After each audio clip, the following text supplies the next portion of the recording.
gracias por esta acogida tan cariñosa y familiar. Y ya os decía que si he dicho que sí, si me llegáis a pedir una conferencia formal, digo ahora imposible, no tengo tiempo.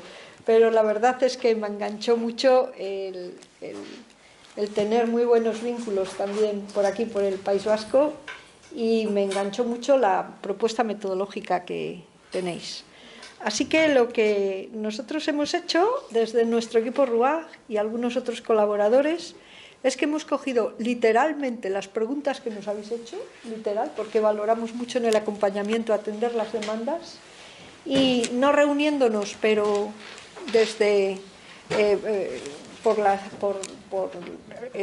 usando, iba a decir, pues la red, pues hemos compartido estas preguntas entre nosotros. En ese grupo estábamos 10 personas.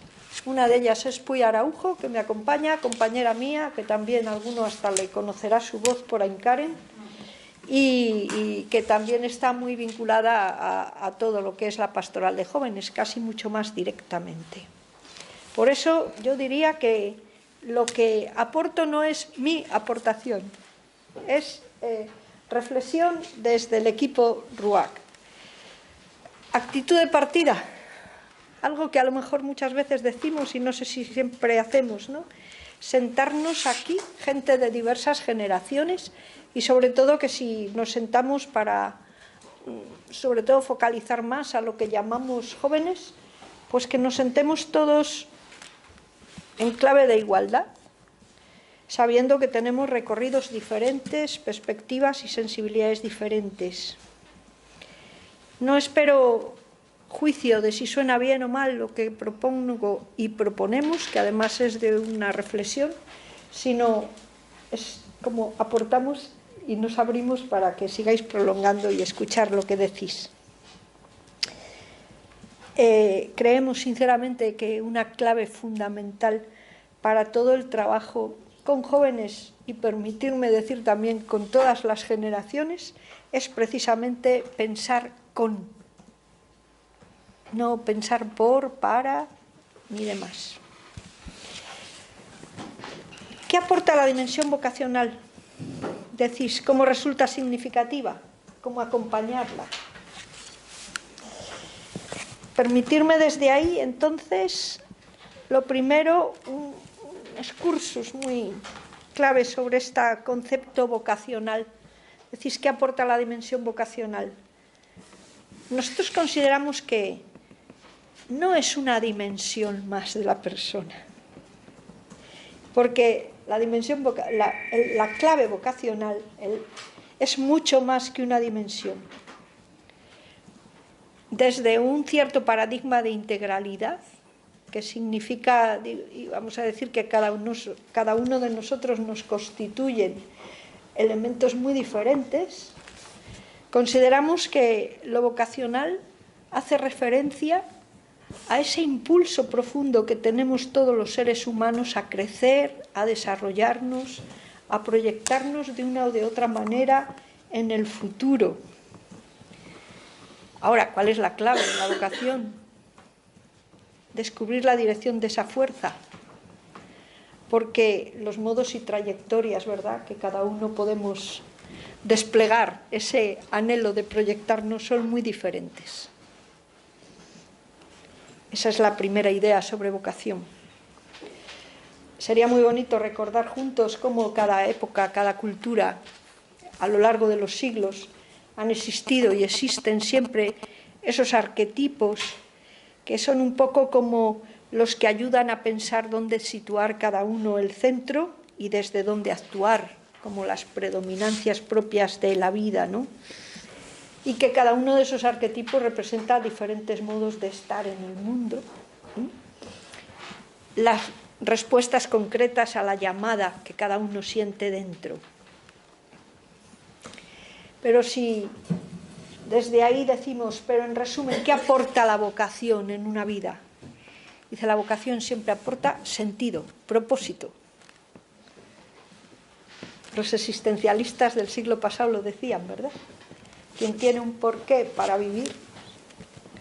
Y esto se está recogiendo muchísimo en lo que es la necesidad de tener significado. En ese sentido, pues la vocación entendemos que es un poco como el desarrollo de la vocación, el desplegar lo que unifica y que tiene la capacidad no solamente de desplegar, de que nos despleguemos cada uno, sino que tiene la capacidad de unificar todo lo que somos. O sea, la vocación es como que nos unifica. Y sin desplegar la vocación corremos el riesgo de vivir fragmentados, sin orientación, sin sentido de existencia.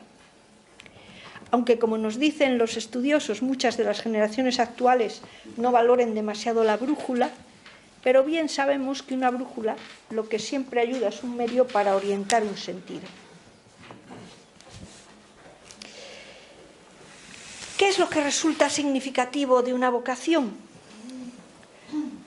Pues entendemos que lo más significativo de una vocación es como que nos ayuda a descubrir cuál es la aportación singular e ineludible que cada uno hacemos a la historia. Y además con la certeza de que lo que aportamos cada uno no lo va a aportar otro. Y esto se hace en función de algo que se siente dentro, un pensamiento, una sensación, un sentimiento, y que también está influido por toda una serie de circunstancias externas. Se siente dentro, pero está también en parte condicionado por circunstancias externas. A mí me parece que esto es lo más apasionante de lo que es el vivir la vida como vocación. El preguntarnos un poco qué puedo yo aportar a la humanidad y para qué existo en este mundo. Me gustaba ver que en la primera sesión ya habéis insistido en esta idea de cómo la vocación va muy unida al ansia de felicidad, ese que también nos constituye como humanos, y que en el fondo lo magnífico, diríamos, es que desplegar nuestra vida como vocación pues sea algo que podamos decir qué bien me lo paso, cuánto disfruto con ello. Es que esto es, dice, ¿por qué haces esto? Dice, porque es que es magnífico. Esa es la idea. ¿Cómo acompañarla? Bueno, yo creo que para acompañar la vocación es muy importante. Lo primero, ayudar a crecer en capacidad para prestar atención. Lo dijo un poeta, ¿no? Presta atención. Un corazón solitario no es corazón. Y prestar atención, entre otras cosas, ¿a qué? Pues a las decisiones que vamos tomando. Porque muchas veces tomamos tantas decisiones de manera inconsciente. Dime qué decisiones tomas y te diré, seas o no seas consciente, qué orientación le estás dando a tu vida. Y mira a ver si las decisiones que entran en juego en muchísimas de las acciones cotidianas, por decir así, te marcan la propia vocación o en un determinado momento, asumiendo que somos capaces de libertad y somos capaces de decisión, puedes libre y decididamente decir eso que aprendimos en el Evangelio de Jesús, ¿no? A mí no me quita la vida nadie, que yo la doy porque me da la gana. Estaba formulando bien su vocación. Para esto sí que hará falta ver un poco todo eso de las resistencias externas o internas, pero eso a su momento. Desde ese encuadre venía la primera pregunta, y casi lo voy a hacer de forma muy telegráfica. Dice, nuestra cultura atrofia las capacidades intelectuales. Y decíais, ¿cómo estimularlas? ¿Cómo cultivarlas? La primera idea, yo me quedaba pensando un poquito en la palabra atrofia. Me quedaba así para decir, un momento. ¿Dicho desde dónde? Las atrofia, no voy a decir que sea mentira, pero ¿atrofia qué? Para que la gente, para que también las generaciones más jóvenes se interesen por lo nuestro, por lo de la Iglesia, por lo de Jesús, porque la sensibilidad espiritual hoy en día, con la cantidad de ofertas que hay, puede desarrollarse en torno a muchísimas cosas. También en la sesión primera lo decíais, la naturaleza, la belleza, otras muchas cosas. ¿Siempre está atrofiada o no? o solamente es más respecto de lo que hasta ahora se ha ofrecido desde nuestra institución Iglesia, con lo que supone de imaginarios en determinadas generaciones. Lo que yo quiero afirmar es que la capacidad espiritual todos la tenemos, ¿verdad? Somos capacidad de interioridad, somos capacidad de sentido. Esto además, todos los estudios de las inteligencias múltiples, toda la inteligencia emocional, la inteligencia espiritual nos lo están demostrando. La capacidad espiritual todos la tenemos. La pregunta es, ¿la desarrollamos o no? Es verdad. Yo creo que la cultura esta nuestra, la cultura esta que vivimos en estas latitudes, puede atrofiar muchas de este desarrollo. Y por eso es tan importante mediadores que ayuden a despertar esta capacidad y a desarrollarla.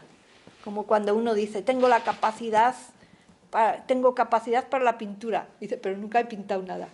Y otro dice, yo muchísimo, pero es que tenía un tío que fue un mediador magnífico. Uno de los compañeros decía, la capacidad espiritual es la bella durmiente que espera que alguien la despierte. ¿Seremos nosotros esos testigos mediadores también que ayudaremos a ello? Preguntabais también en esa misma primera pregunta, ¿cómo estimularla entonces? Desde las diferentes instancias. A nosotros nos salían 3 ideas. Lo primero, ¿cómo estimularla esta capacidad? Muy genéricas. Con ellos, es decir, creando espacios de verdadero diálogo. Esa es la primera cosa. Y diálogo, en que las sensibilidades y desafíos diversos entren en relación. La segunda clave fundamental, ¿cómo estimularla? Dice, por ellos, pero por otro lado es nosotros mismos. Yo tengo un poquito la sensación, y esto también es desde el testimonio de mucha gente en el acompañamiento espiritual, que a veces nosotros mismos, llamados agentes de pastoral con nombres diversos, pues se nos hace un poquito difícil a lo mejor dar razón de una vocación personal cultivada, mantenida, bien mantenida, con un buen mantenimiento, puesta a punto. En la Castilla profunda, muchos abuelos y abuelas repiten, nadie da lo que no tiene. Tercero, si lo primero es con ellos y lo segundo es cultivarla nosotros, viviéndola nosotros, la tercera clave es cómo estimularla, cultivarla juntos, haciéndonos juntos la pregunta vocacional. Y claro, es distinto hacerse la pregunta vocacional desde muchas claves, ¿verdad? ¿Qué es? Vamos a definirla. O hacerla como creyentes confesantes. ¿Confesantes en qué? En Jesús de Nazaret, conscientes de que nuestra fe es fruto de un encuentro, conscientes de que ese encuentro nos da horizonte, conscientes de que esa fe la confesamos con la vida, conscientes por lo tanto que si la confesamos con la vida, nuestra fe confesante nos pide ser testigos, y conscientes de que el Evangelio de Jesús no nos ahorra el riesgo y el esfuerzo de vivir, pero nos alienta para afrontar las diferentes situaciones existenciales que en todo el arco de la vida acontecen. Y en esto somos equiparables, somos iguales. Nacemos, a todos se nos mueren seres queridos, todos tenemos vínculos apasionados, etc. Hacernos juntos la pregunta vocacional y sentarnos a la puerta del camino para ir haciendo este mutuo compartir de ser testigos los unos a los otros. yo creo que la estimulamos así. Como aunque he usado 5 minutos para la presentación, pero ya han pasado 15, voy a parar, porque los recursos con los que lo hacemos, las actitudes, todo esto podemos recogerlo muy bien en la segunda pregunta. Muy bien, muchas gracias. Bueno, ahora llega nuestro momento, el momento de compartir de lo que ha dicho, este primer momento de la dimensión vocacional, de las capacidades espirituales. ¿Qué nos sugiere? ¿Qué nos preguntamos? ¿Qué le podemos preguntar a Lola? ¿Qué podemos aportar y compartir? Ya sabéis que tenemos un máximo de 2 minutos y medio cada uno, así que cuando queramos pedimos la vez y compartimos.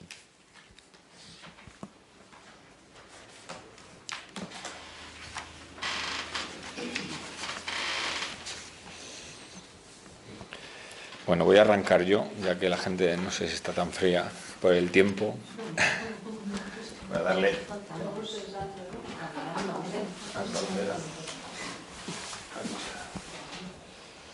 Vale. El otro día hablando con mi hija, había leído un artículo que decía que los jóvenes, los padres a los jóvenes estamos todo el rato interrogándoles, no dialogando con ellos. ¿Dónde has estado? ¿Qué tal el examen? ¿Qué has comido con tus amigas? ¿A dónde vas esta noche? ¿Qué te vas a poner? Y entonces el artículo venía a decir que es bueno que generemos el diálogo, ¿no? Que generemos, que también compartamos con ellos, al hilo de lo que decías de cultivar juntos, que compartamos con ellos nuestras dudas, nuestros deseos, nuestras preguntas también trascendentales, nuestras fragilidades, ¿no? No solo mostrar esa imagen de interrogador que tenemos, sino el ir compartiendo con ellos nuestras dudas por el camino, ¿no? Y yo me lo traía a la pastoral, ¿no? Al trabajo con jóvenes, y decía, joder, pues es verdad que muchas veces nosotros como responsables de juventud o como monitores siempre nos ponemos por el escalón por encima, ¿no? Y esto de cultivar juntos la vocación en el mismo ritmo del camino, ¿no? Pues no estamos muy acostumbrados, ¿no? Y sobre todo desde esta experiencia de padre que siempre tiendes a proteger, a intentar saberlo todo sobre ella, sobre ellas, ¿no? Y sin embargo, pues que a veces es bueno que en ese caminar juntos, en ese cultivar juntos la vocación, también pongamos en común con ellos pues estas fragilidades, estas dudas, estas preguntas, ¿no? Que nos hacemos. Esto quería compartir, que me ha sugerido cuando he dicho lo de cultivar juntos la vocación. Los que sois padres y madres sabéis en qué consiste el interrogatorio, y los que sois monitores algunos también. Los que somos hijos también.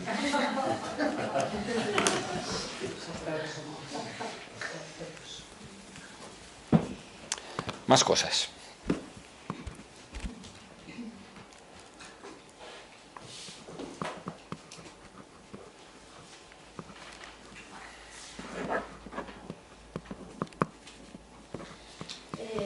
No sé cómo vas a ir avanzando, entonces tampoco quiero marcar otro ritmo, pero sí ahora de momento reflejar el vértigo, ¿no?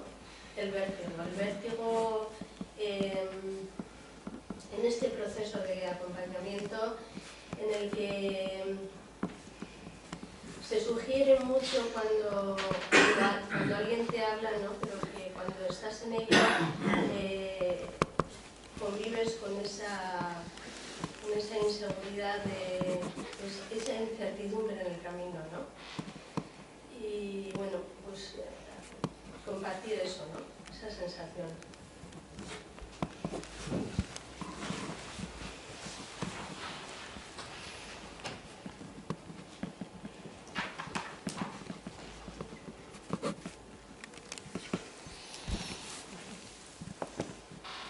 Más. Yo me he quedado en lo que has dicho cuando has hablado de atrofiado. ¿Desde dónde lo decimos? Atrofiado, cuando lo decimos, pararme a pensar, ¿no? ¿Desde dónde sale ese atrofiado y qué es lo que a mí me pasa cuando quiero poner otro ritmo, ¿no? O igual también me salía el tema de la responsabilidad, ¿no? El caminar juntos significa dejar que el otro también sea responsable y que tome las decisiones, ¿no? No sé si a veces, como acompañantes o como monitores, les quitamos esa opción de tomarla, porque ya hemos hecho un juicio, la cosa es apropiada, la cosa no va bien, una lectura también salía por ahí y venía con lo que has avanzado, así que solo lo has nombrado, que el tema de las resistencias, ¿no? Las propias resistencias de la acompañante. Eso es lo que...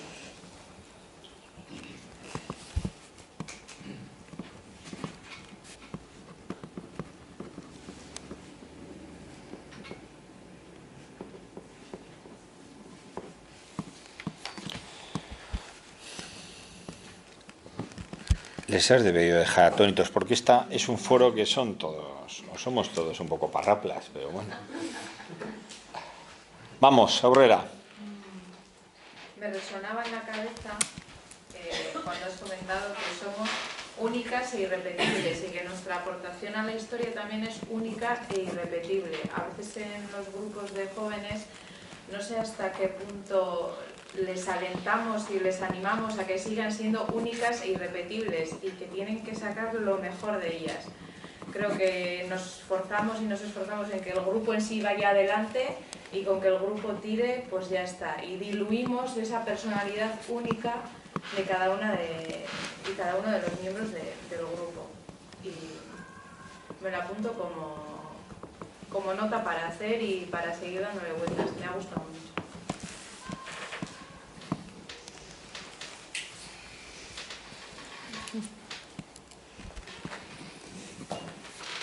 Yo un poco como así como chocolanas, deberes, trabajo de casa, ¿no? Pensar. Una de las claves que nos faltaba así como que tiñe todo lo demás, un hacer con una mirada integral, ¿no? Porque yo me miro a mí misma y creo que todavía tengo mucho que hacer giro a eso, ¿no? En mi propia persona, en la tarea que ahora se me pide, en la formación, que va muy unida a la siguiente que nos decías, que esa dimensión de testigos conscientes o de creyentes confesantes, y por otra también pensando en juntos, trabajando juntos, pues también que exige, que es un reto a nuevos modos de hacer y de estar.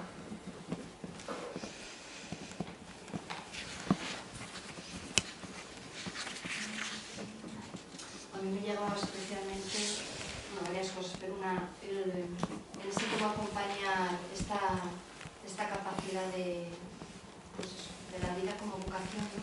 La importancia de ayudar a tomar decisiones sin atrofiar nada, ¿no? Pero estando ahí al lado como acompañando, porque qué importantes son para dar orientación, ¿no? a la vida, ¿no? Y como que hacen mucho. Y pensaba también en eso, en cómo acompañar todas esas decisiones que a veces se retardan o resulta como difícil, ¿no? Muchas veces tomar decisiones por los contextos en los que están los chavales, por las dificultades que encuentran, y qué importante es ayudar a acompañar esas decisiones. Luego me resonaba mucho lo de ser testigos mediadores, que ya lo han resaltado, ¿no? En esa igualdad, en ese ser compañeros en el camino. Y como a veces es eso lo que demandan muchas veces, ¿no? Como eso, transmitir, compartir la experiencia de las dudas en el camino, de qué sentido tiene seguir adelante. Y luego me acordaba ese caminar con ellos, ¿no? Con ellos. Me venía la escuela de pastoral que se hace en Madrid hace tiempo, ¿no? Antes movimientos y familias religiosas, y que subrayado hacen al con ellos, ¿no? Qué importante, ¿no? Para crear espacios de verdadera construcción juntos, ¿no? y me resonaba mucho todo ese trabajo que estoy haciendo, ¿no? Y que creo que es una aportación.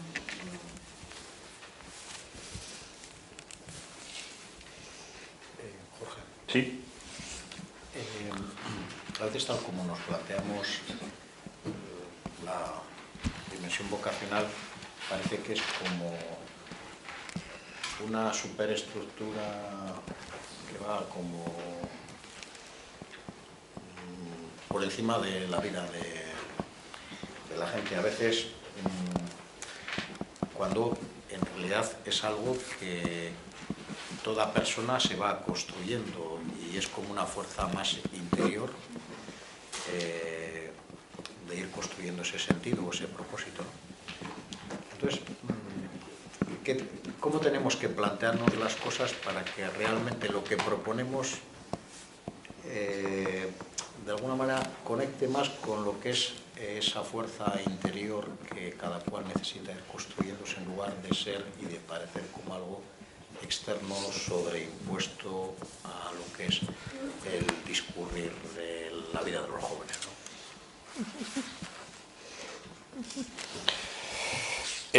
Vamos a hacer aquí. Bueno, venga, el último, Fernando. Vale. Yo le he pasado el primer minuto. Me he quedado en lo de pensar con no para ni por. Y hay veces que, pues que nos saltamos el con y utilizamos el resto de preposición. Me quedo también con la responsabilidad de la omisión. Has dicho que eran mediadores para despertar. Y ese despertar no una blanca, sino una responsabilidad. Y hay veces que la omisión, o sea, ese no hacer, también es tomar posición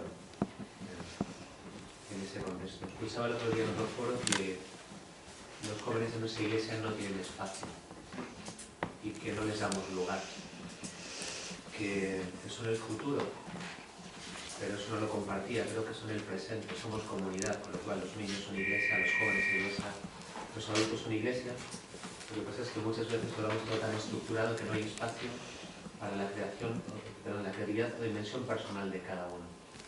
Entonces hay veces que romper la forma de pensar o de estructurar para que haya nuevos espacios pues genera mucha ruptura, con lo cual no sé si estamos preparados algunos para renunciar a determinados espacios y generar lugar para los que están o deberían estar. Bueno, damos por finalizada esta primera parte de intervenciones. Si quieres hacer algún comentario ahora. Me salen 27. Muchas gracias, muchas gracias.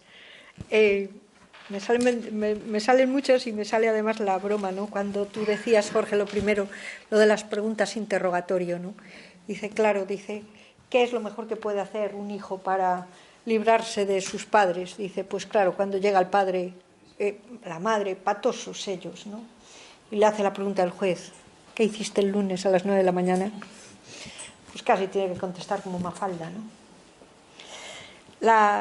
Había una mujer francesa cristiana, una psicoanalista cristiana, Françoise Dolto, que disfruté mucho, llegué a poder hacer algún seminario con ella. Con 80 años escribió La causa de los adolescentes, un libro magnífico en el que cuestionaba como todos los tabúes que podían plantearse los chavales, y decía, para padres, educadores y todo, un primer principio para el cuidado es no invadir. Dice, no invadir. Dice, los chavales, y sobre todo cuanto más adolescentes son como los caracoles, pero eso nos pasa a todos, que como alguien tenga los cuernitos al sol y se acerque y haga así, se guarda, dice, y hace bien. Dice, hay que solamente permitir colarse, acercarse por ese espacio en el que nunca pueden sentirse invadidos. Hablamos tanto de los abusos y la gente polariza enseguida, y el abuso es solo el abuso, dice, más sexo genital. Dice, no, hay el abuso de la invasión del espacio, el abuso de lo que es, ¡ay, que me ha pillado! Entonces, solo, por la rendijita de la puerta que deja abierta, como esa puerta que ha dejado así medio abierta, por ahí cuélate. Y casi haz eso. ¿Quieres acercarte? Dice, ¿qué tal? ¿Qué tal les va a tus amigos? ¿Qué tal se las están viendo con las chavalas tus amigos hoy en día? Dice, indirectamente, a lo mejor hasta entran. Eso me brotaba. Yo creo que subrayo mucho con vosotros todo lo que ha resonado el con. No hay otra fórmula. Pero, en el fondo, a los que ya vamos un poquito por delante en los itinerarios en los que la vida nos hace coincidir, sabemos que este con hoy en día para muchos, sobre todo para los que acumulamos más trienios, pues nos pone un poco en la situación de Abraham, del salir de nuevo de la tierra conocida, porque nuestras culturas están acostumbrados a que, y más en la Iglesia, que hemos utilizado un lenguaje moralista, el lenguaje del deberías, el lenguaje del juicio, el lenguaje de las respuestas y no de sostener las preguntas. Y desde luego, por ahí, si no nos ponemos en ese proceso de conversión y cambio, casi aprendiendo a hablar con ellos, no haciendo tonterías, y aprendiendo a hablar juntos, no tenemos nada que hacer. Eso, desde luego. Yo creo sinceramente, y eso no había comentado de la primera pregunta, que el diálogo, la conversación, eso que además en este momento de la prisa, fíjate tú, a mí es a la primera que casi la vida me obliga a funcionar con agenda, pero ese escuchar las preguntas que llevan en su interior y regalar preguntas no inquisitorias, sino las preguntas de la vida, preguntas absolutamente abiertas. ¿De qué habláis mientras vais de camino? ¿Qué preocupa? Regalar preguntas y sostener las preguntas.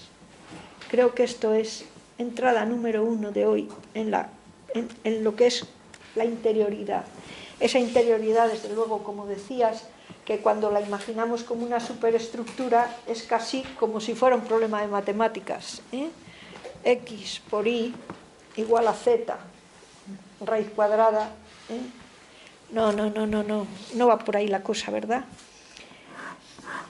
Llegar al nivel del corazón es fruto precisamente de que las palabras que escucho e incluso el cómo siento que son acogidas mis palabras, no con ningún tipo de merengonería, sino de tomar en serio y a fondo, siento que mis palabras son acogidas y en ellas soy yo acogida, soy yo tomada en serio, con toda mi no fingiendo. Eso me va ayudando a algo muy fundamental, que es a lo que decimos que es conectarse a fondo y no vivir ni desconectados, ni fragmentados, ni solo como agua, lo líquido de ello. Me gustaba también ver cómo en la reflexión que hicisteis en la primera sesión, pues resaltabais sobre todo esa clave fundamental del vínculo.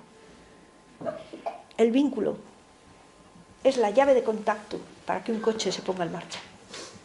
Sin vínculo no hay contacto posible.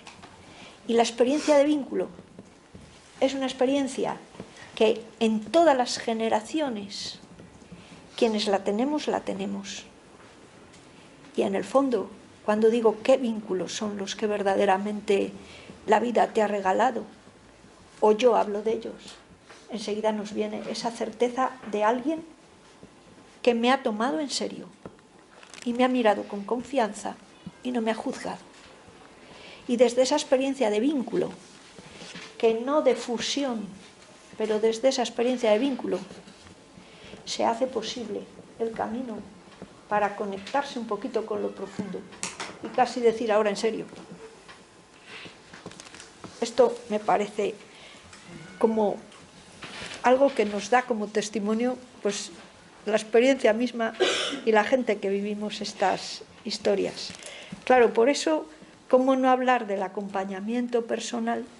Es decir, esa mediación de relación, como contexto número uno o como mediación concreta precisamente para llegar a lo que llamamos el lugar del corazón, es decir, esa parte profunda, ese nivel profundo de nosotros desde donde las cosas resuenan de manera diferente y que en el fondo lo vivimos desde los niñitos, desde los primeros momentos de la vida, cada uno de una manera diferente hasta que nos morimos. Eso es lo que me parece. Pero claro, para generar este tipo de acompañamiento, qué importante es que todas las ofertas que hagamos sean ofertas relativamente flexibles, no rígidas y cerradas, que verdaderamente permiten desde ahí, pues que, casi iba a decir con un punto de partida sobre la mesa, como hacemos ahora, construyamos todos juntos. Eso en cuanto a lo que expresabais, lo que me salía a mí reaccionar y resonar. No sé si entonces desde ahí pasamos a la segunda. Muy bien. O, no, iba a decir, o si hay otra resonancia hacia ello. No. Seguimos. Pues seguimos con la segunda pregunta. La segunda pregunta que hacíais es cómo suscitar el diálogo vocacional en sentido amplio para el proceso de construcción de los itinerarios de vida. Y a continuación identificabais dificultades, posibilidades, actitudes. También me gustaba leer, y quiero enganchar con esto, que en la primera sesión decíais, sí, los itinerarios de vida los construimos todos, en todas las generaciones y en todas las latitudes. Otra cosa es si yo puedo firmar como protagonista de la película o en parte me ponen una película y dicen, ese es tu itinerario, esa es tu historia. Y el último en enterarse soy yo misma. Esa es otra historia, pero que todos construimos. Quiero empezar por las dificultades, y lo decía. En este suscitar el diálogo vocacional nos encontramos con dificultades o resistencias, como queramos llamarlas. Yo creo que hay de dos tipos. Las resistencias externas, es decir, las que vienen de todo lo que es la presión y la influencia de los contextos, de las culturas, de la afuera, y las resistencias internas, las sentidas dentro, las presiones y confusiones de dentro. Empiezo por las resistencias externas. ¿Cuál es la primera que podemos señalar? Lo habéis expresado también vosotros en la primera sesión. La realidad actual de nuestros contextos. Es verdad. El contexto de precariedad laboral, social, económica. La falta de estabilidad, el movimiento tan grande que hay, hace que muchas veces, eso lo veis, es que los procesos, los grupos, los itinerarios se rompen cada poco porque, claro, uno está pendiente al final de que le salga un curro y que con eso pueda comer. Y al final tiene que cambiar, quitar, ir, venir. O sea, es una presión continua esta experiencia. Sin embargo, yo también quiero aquí hacer un canto a aquello de lo que soy testigo, y es de cómo también hay muchos adultos hoy en día y también bastantes jóvenes que en contextos de precariedad sale lo mejor de ellos mismos. Estamos hablando hoy en día de resiliencia, estamos hablando de capacidad como de resistir a las adversidades. Estas cosas ocurren en estos contextos. Y sin embargo, también estamos siendo testigos de gente que lo tiene todo y que realmente no se tiene a sí mismo. Que en el ámbito de los que siguen un itinerario mucho más de formación, de estudios, pues continuamente se ven vistos a posponerlos, a encontrar trabajo para aliviar las situaciones económicas, a ajustar su economía. Bueno, todo esto está por ahí. Es una resistencia importante, o mejor dicho, es una presión que hay que tener en cuenta y que continuamente está afectándonos. Y nos rompe también nuestras previsiones de casi imaginar gente que está ahí. Otra resistencia externa importante es el cambio cultural de significados. Hay en un tuit de estos de los vídeos TED titulado Repensar la infidelidad, una charla para cualquiera que haya amado, hay una frase que se recoge y dice así: la monogamia solía ser una persona para toda la vida y hoy la monogamia es una persona en cada momento. Comprendéis que esto nos dice cómo ha cambiado la concepción misma de compromiso. Y claro, necesariamente esto afecta muchísimo a la vocación. Yo diría que más que tener el Google siempre al lado para buscar el significado de las palabras, la presión externa viene en que continuamente utilizamos los mismos símbolos para decir cosas totalmente diferentes. E incluso cada día nos encontramos que la sociedad o la publicidad nos secuestra cantidad de palabras. En el diálogo necesitamos continuamente repensar significados juntos. ¿Qué dices cuando dices esto? ¿Qué significa para ti esto? ¿Qué significa para mí? ¿Desde dónde lo has construido? Sin ello es imposible. Es como, da igual que tengamos el mismo idioma materno hablando, no. Hablamos de cosas diferentes. Y yo desde ahí es desde donde veo que esta situación de realidad que por un lado presiona de esta manera, que hace vivir salteadamente, y por otro lado hay tantos cambios de significados, ¿a qué mueve? ¿A qué empuja? Nosotros utilizamos mucho dos verbos y decimos, mira, hoy en día, me daría igual decir entre jóvenes y adultos, hay gente que se dedica al surfeo y hay gente que se dedica al buceo. ¿Qué es surfear? Es desde luego un deporte de una belleza muy grande, ¿verdad? Pero es aprovechar las olas y disfrutar mientras dure y ir un poco por arriba. Hay gente, mucha gente, yo misma muchas veces, que vivimos en la superficie. Incluso las piruetas, nos gusta a uno la dificultad, el peligro, lo aprovechamos, damos unas cuantas vueltas, surfeamos. Pero hay otra gente que se dedica al buceo. Nosotros decimos el club de buceadores de las profundidades.com. Nos gusta mucho a la gente del equipo RUA bucear. Es bucear. Es una aventura apasionante de descubrir otro mundo posible. Y de descubrir ámbitos, espacios donde cambian los colores, los sonidos, donde se descubre vida, donde hay gente que se mueve como los peces, por ejemplo en las redes sociales, estos son los jóvenes, y otros nos movemos lo más como buceadores, si es que llegamos a eso. Pero bucear significa adentrarse en medios ajenos que nos hace por un lado sentirnos vulnerables, pero por otro lado vamos como descubriendo grandes sorpresas. En el fondo, la sociedad está, los ambientes y los contextos pueden ser una dificultad, pero también pueden potenciar esto. El deporte del surfeo solo, nos quedamos en lo periférico, en lo plano, o el deporte del surfeo, del buceo, otro mundo posible, y también el propio mundo interior. ¿Te has preguntado? A veces cuando yo digo, oye, y sobre esto, tú, ¿qué es lo que tú piensas de esto? Y hay gente que empieza, dice, ¿qué pienso? Y empieza a mirar así.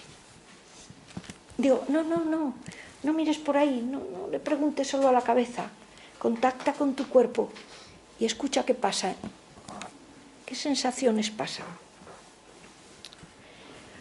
Otra resistencia externa muy seria es la de ser juristas de la calle, juristas de la vida diaria, continuamente estar ejerciendo de juzgado popular, juzgar sus búsquedas, no ponerse en su pellejo, interpretar todo como raro, como distinto, como incomprensible, como una locura.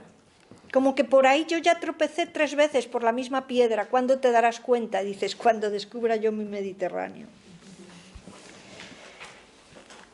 No ser capaces de ponerse en su pellejo, no ser capaces de captar y comprender la lógica incluso de lo que a los que somos distintos y distantes unos de otros nos parece ilógico y viceversa, porque a ellos también les parece ilógico a alguien de la generación más joven lo que yo pueda plantear, eso verdaderamente es serio, juzgar las búsquedas.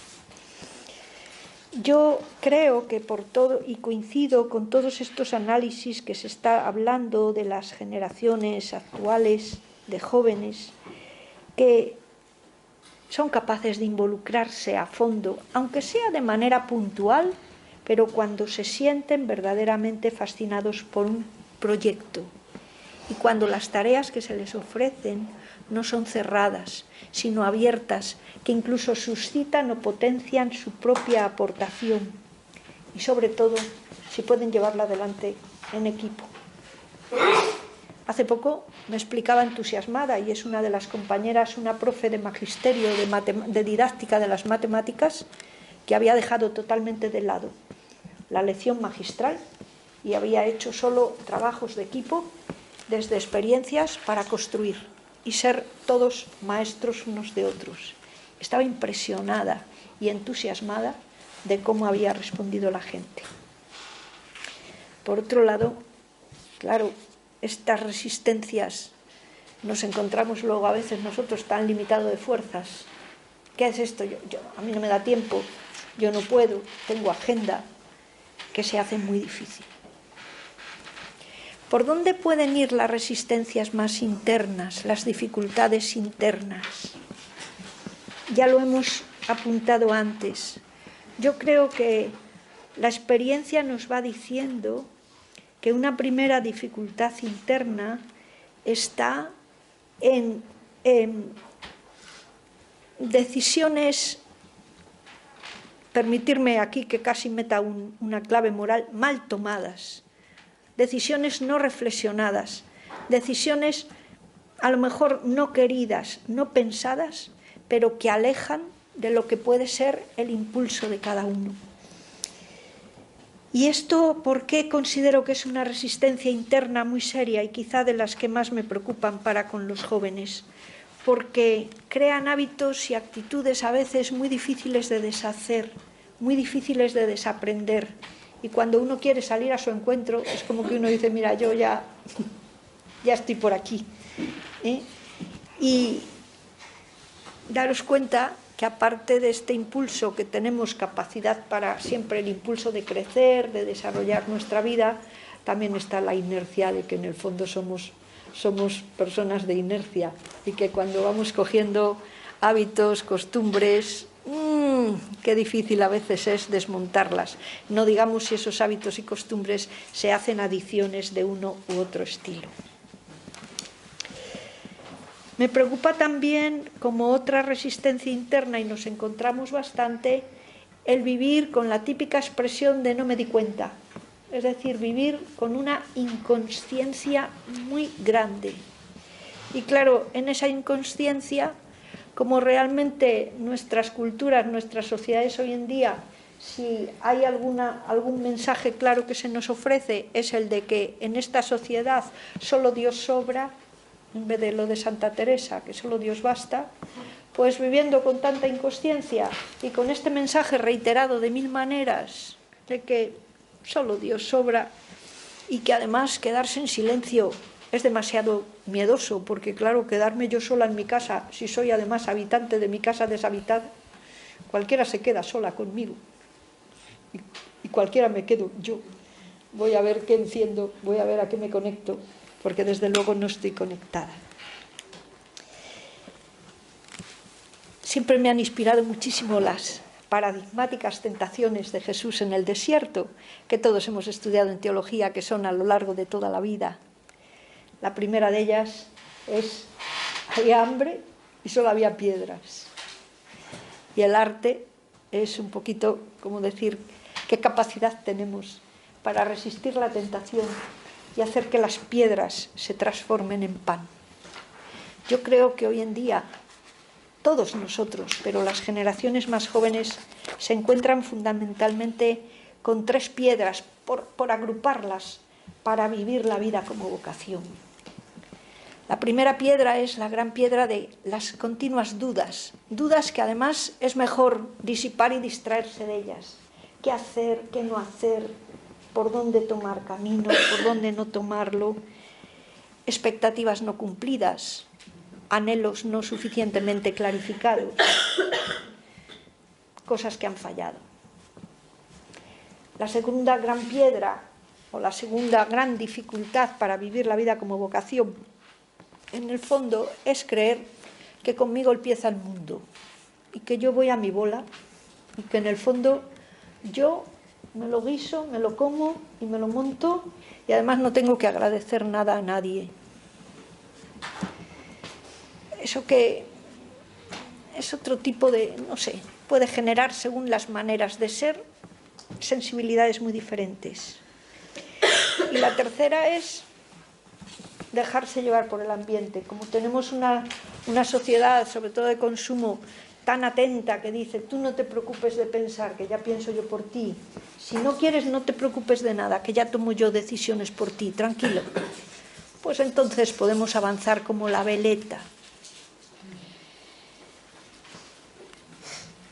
Yo creo que estas 3 piedras, el arte de acompañar la vocación y las otras que hemos visto, estas resistencias, es que realmente las transformemos en palancas y hagamos que las piedras, con nuestra mediación de acompañamiento, se puedan transformar en pan para la vida, en palabra de sentido y en proyecto, que es concreción de la vocación, que es concreción de esa aportación.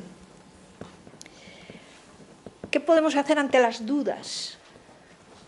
Bueno, pues ahí lo voy a decir en la tercera parte, donde puede ser muy importante todas las situaciones existenciales donde la gente tiene que tomar decisiones o está tomando decisiones erróneas, el acercarse y sencillamente interesarse. ¿No es la experiencia paradigmática de Mauss? Ante una decisión errónea, pero profundamente lógica, él se acerca y abre ese tipo de espacio. Ante las dudas, acercarse para que ojalá podamos mediar y la gente aprenda, reafirme o vuelva a tomar las riendas de su vida. Porque como expresábamos antes, aunque nos dé vértigo esto de acompañar, y lo entiendo, algo muy clave según la experiencia nuestra, es que nadie puede decidir por otro, ni mi padre. A lo mejor en otras latitudes, como la India o por ahí sí, deciden con quién me casan o para qué me dedican. Pero aquí no. Desear para otros sí. Yo para aquellos que quiero, cuántas cosas deseo. Pero no puedo decidir por otro. Por eso el acompañamiento profundo es el que acompaña y alienta para poder decidir, sabiendo que al final la última palabra siempre es la de cada persona. La penúltima puede ser la mía si hay confianza y es escuchada. Estar ahí en las dudas. La segunda piedra se puede transformar en palanca si realmente ante ese voluntarismo, ante ese yoyeo, el yoyo, el yoya, el conmigo empieza el mundo y acaba, claro. Alentamos un poco el crecer en conciencia, date cuenta. Y ojalá que suscitamos la capacidad de agradecimiento, de reconocimiento de otros. Porque por un lado esto es a veces una de las contradicciones. Los jóvenes de estas generaciones nos dicen que valoran mucho el trabajo en equipo, el trabajo con otros, pero luego en ocasiones es siempre y cuando yo pueda también aportar lo mío. Y la tercera clave fundamental después de esto es que ante esta actitud de la veleta, de la dificultad un poco para concretarse, de dejarse llevar por las corrientes, que hay mucha gente entonces que su proyecto de vida es sobrevivir, que le que mediemos para que pueda concretarse, tomar decisiones. Y concretarse es ver que uno en el fondo siempre quiere dejar una puerta abierta. Es como es, primero lo hacemos y luego ya vemos, como se decía en la llamada, ¿no? Y sin embargo, pues la vida nos va concretando. Y en ese sentido es muy importante el ver un poco cómo ayudamos a hacer memoria, ayudamos a ver cómo eso conecta con las inquietudes profundas y ayudamos desde ahí a mediar para ofrecer posibilidades de dar un poco la dimensión de la alteridad, la aportación que al final a todos nos deja tan contentos. Hasta ahí, dificultades y posibilidades. Muy bien, pues vamos entrando ya en calor, así que como hay unos cuantos que no habéis intervenido, algunas cuantas que tenéis ganas de decir algo, pues compartimos, que al final es lo más bonito de este encuentro y lo que más vamos ganando todos, el compartir. Lola va haciendo su esfuerzo, así que al resto tenemos que colaborar. Venga, comenzamos el tiempo de intervenciones. Aunque está muy bien el minuto para reposar, ¿verdad? Y que llegue al corazón. Sí.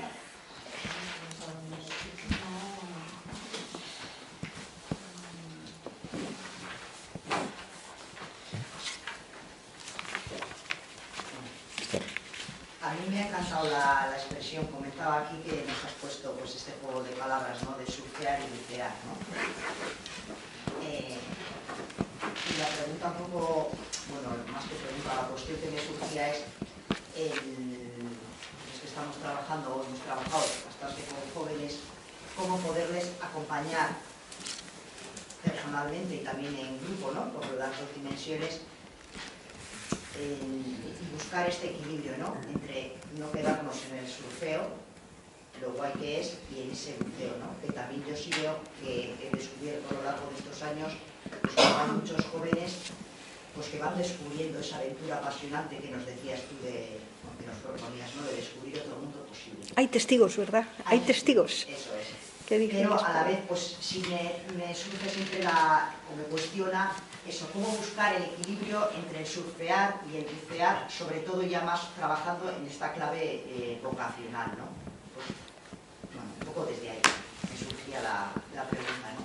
El surfear y el bucear, cómo buscar ese equilibrio y cómo creer de fondo, bueno, pues que los jóvenes cuando se implican también, como decías tú, pues se implican en un proyecto y lo viven con pasión y con alegría, ¿no? Simplemente esa...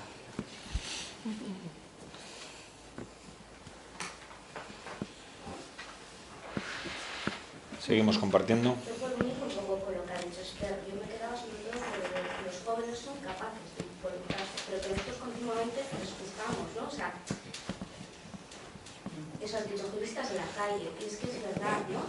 Y yo decía, es que a veces nosotros somos la traba que les ponemos. Ahí nosotros tenemos como esas vocaciones que queremos que cada uno coja. Es que igual quieren que ser ellos, ayudarles a ellos a descubrir su vocación, nosotros también aceptarlo desde ahí, ¿no? Muy jueces.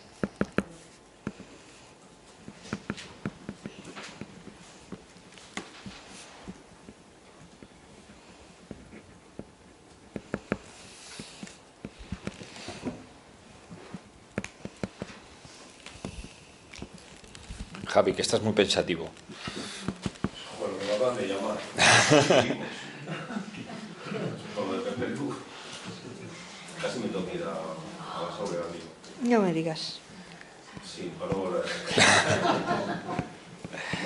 Pues mira, estaba pensando yo que el otro día en el Consejo de Guía Pastoral, o el otro día hace 2 o 3 meses ya,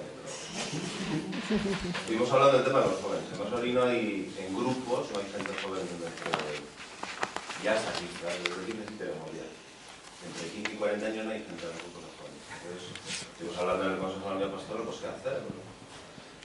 Entonces hemos montado una comisión, yo creo que la comisión, pues ahí andamos con la comisión, que es uno de mis fuertes, pero bueno, la haremos y cumpliremos el objetivo de la comisión, eso sí. Pero lo que quiere ir por debajo, en el consejo serio varias veces, ¿no? Pues decía, bueno, es que los jóvenes a ver si pueden venir, a ver si pueden hacer, a ver si pueden estar. Yo les insistía mucho, digo, pero si no les escuchamos a ellos tampoco nada, no sé. Ya, pero yo sí creo que los que hemos sido más adultos sí creemos que tenemos algunas respuestas, y la mayoría de esas respuestas a mí ya me valen. Yo estoy muy perdido. Y sí que me ha parecido, bueno, me ha parecido como precioso, lo que hay es hacerlo, pero eso de las preguntas, ¿no? De cómo poder hacer preguntas... Regalar preguntas y sostenerlas. Preguntas y sostenerlas. Es que a mí me parece que alguna pregunta así bien hecha es mucho mejor que casi cualquier respuesta. Y lo digo por experiencia personal, digo que una preguntita te ayuda, pues eso, a situarte, dónde estás, qué quieres, bueno, me parece muy importante.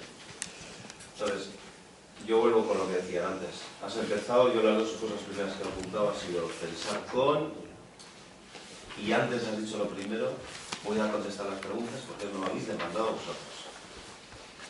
Yo no sé... Voy a contestar, voy a responder, voy a compartir nuestra reflexión. Bueno, sí, pero yo no sé todavía cómo poder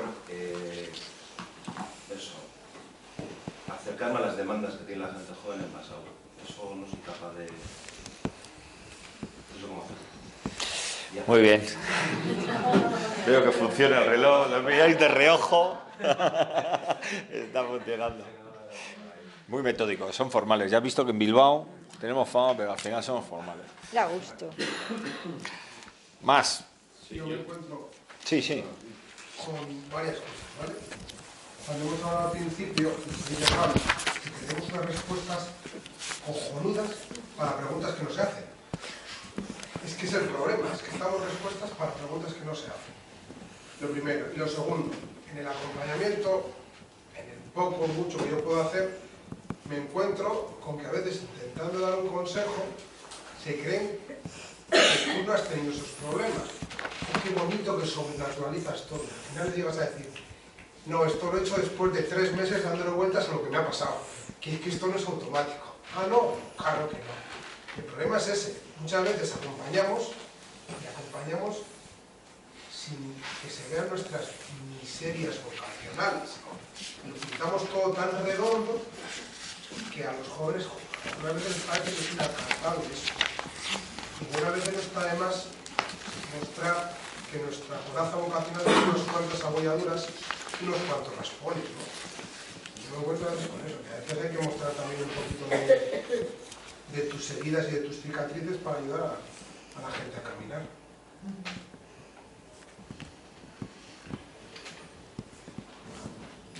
Sí, va en relación con esto. Has estado hablando hoy hablando de las preguntas y luego de las cosas que podemos dar. Antes decías sostener preguntas, hablar juntos, escuchar las preguntas que llevan en su interior, ¿no? ¿De qué habláis cuando vais de camino? Has terminado así el primer punto. Claro, estamos hablando de jóvenes. El otro día leía que desde que Instagram existe, el hashtag más utilizado con muchísima diferencia es love, ¿no? Amor. Y dobla por mucho al segundo. Y entonces, en lo que estaba leyendo, decían, ¿no?, como expertos en branding, en marketing, en publicidad, decían que hay un viraje en el sentir de la gente que utiliza las redes sociales, que has entrado, ¿no?, de manera muy prudente, pero has entrado en este punto. Es decir, hay un viraje, hay una hipersensibilidad en el mundo de lo virtual, ¿no? Un corazón, un like, un me gusta puede alegrarme o no la tarde, y luego hay una noticia de todos los muertos de esta semana en Lampedusa y no me dice nada, ¿no? Entonces, ese es el dónde. Tenemos, ¿no?, y me voy a incluir, somos jóvenes que sentimos, hipersentimos virtualmente. En la realidad corpórea, física, ¿cómo lo hacemos, ¿no? Entonces, claro, un proceso vocacional que tiene un componente de afectividad muy grande, cuando eso se vive, se comparte, se cuenta, se compromete y lo virtual está por medio, ¿cómo incidimos en eso, ¿no? Luego, porque esas preguntas salen, pero se pierden ahí. O sea, ya no se cuentan en, sino que se viven en, ¿no? en lo virtual. Y sobre todo, bueno, los jóvenes de cierta edad, ¿no? Más allá de los 20 y tantos, pues igual no tanto, pero a partir de los 15, de los 15 a los 20 y pocos, sí, y se le da una importancia brutal a lo virtual, ¿no? Le dan. Entonces ahí es donde puede empezar a haber algo, a donde podemos empezar a acompañar, a preguntarnos con. Entonces obviar ese viraje, ¿no? Me parece que sería un gran error, ¿no? Yo digo, no sé si puedes comentar algo. Sí, José. Has dicho antes la frase nadie da lo que no tiene. Al que muchos de aquí conocemos dice donde no hay mata no hay patata. Entonces, relacionado también con lo que decía Jesús, que a mí sí me parece que los jóvenes agradecen mucho que les demos las dudas que tenemos también nosotros, o los jóvenes y los no jóvenes, Todos. Cualquier persona. Lo que pasa es que como estamos focalizando en esto, ¿no? Sí, y a veces sí que a mí sí me ha pasado encontrarme con chavales pues que agradecen, dicen, pero tú también tienes dudas de esto y de aquello y de no sé qué. Hombre, pues sí, porque si no, no sería humano, ¿no? Esto lo relaciono con una frase que decías antes de que el con tiene una consecuencia y es que implica salir de la tierra conocida. Y a veces pues nosotros también nos movemos por terrenos pues, donde hay mucho desconocimiento, donde pues, no sabes qué decisión exactamente tomar,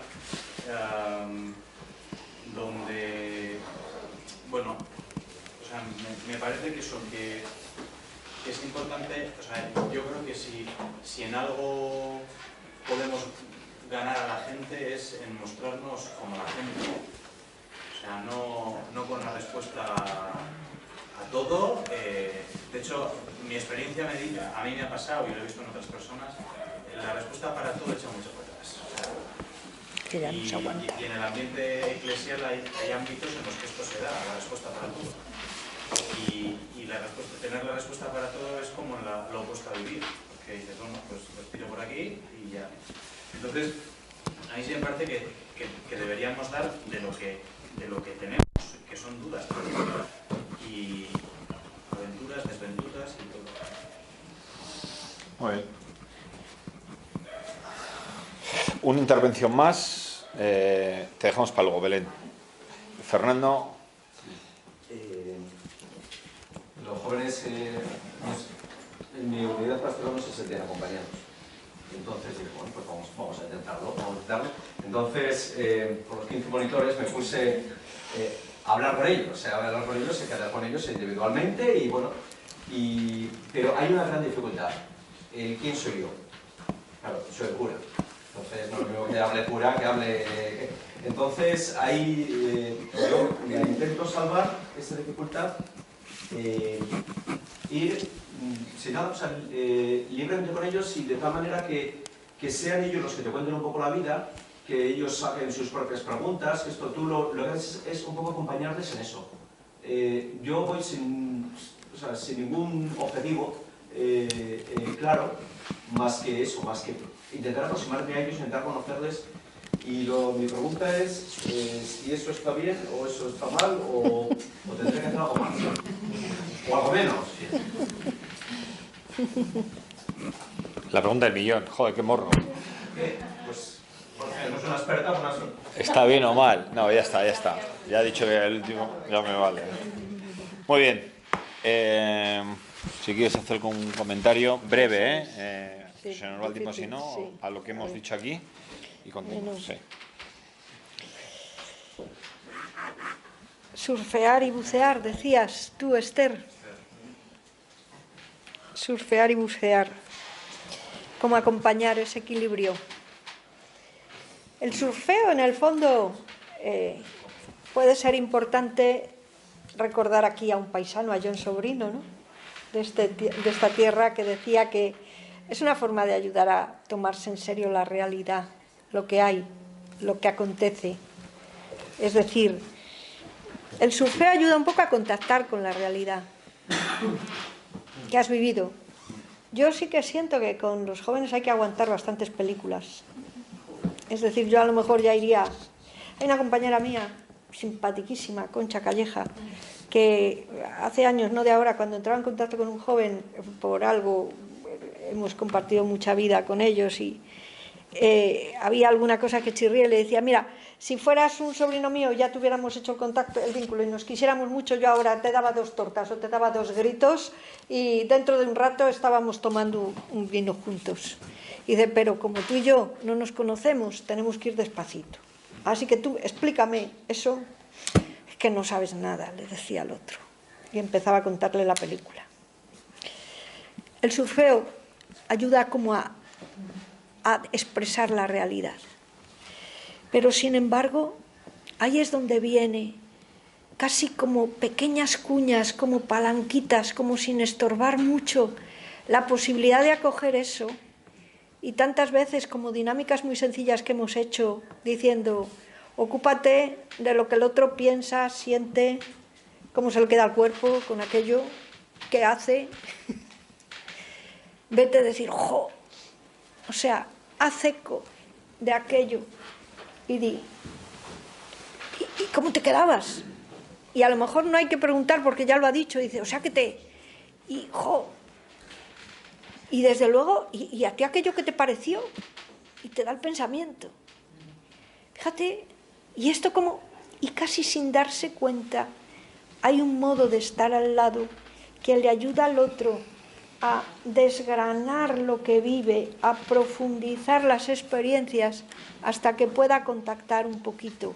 Esto cuando se hace, desde luego saliendo de uno, ¿no? Pero se hace, cuanto más natural se haga, y depende de la manera de ser de cada uno, eso funciona. Decía por ahí, no sé tu nombre, Borja. Decía Borja, oye, lo de las redes es verdad, ¿no? Digo, vaya, sí es verdad. Es verdad que lo digital tiene para ellos muchísima fuerza y que, bueno, pues estos chistes que vemos, ¿no? Que se avisa en casa, se avisan por WhatsApp los mensajes en vez de decirlo. Pero yo me sorprendí haciendo alguna cosa de esas, ¿sí? Os lo digo. Y además es bastante cómodo a veces. O sea, que esto... Lo que sí que está claro, hace poco leía una revista, un libro de una periodista americana, que no recuerdo el nombre, que decía cómo realmente en esta era de lo virtual, además de los miles de millones de amigos y todo eso, que desenfoca la realidad, mejor dicho, configura otra forma de realidad virtual, el cara a cara es insustituible. Lo que pasa es que el cara a cara cada vez genera más impacto, cada vez da más rubor, cada vez se hace como más difícil. Y entonces, como decíamos antes, ojalá lo provoquemos, pero lo hagamos sin molestar. Y si lo vamos haciendo sin molestar, tampoco no se trata de una sutileza que engaña, no, muy a la cara, pues a lo mejor vamos descubriendo que esa experiencia de cara a cara es insustituible por nada y quizás es una de las cosas, esas redes virtuales, que más está abandonando y maltratando a cantidad de gente de todas las generaciones, pero sobre todo gente que se siente muy solitaria o que no sabe habitarse, porque quizá no se lo han enseñado. Efectivamente,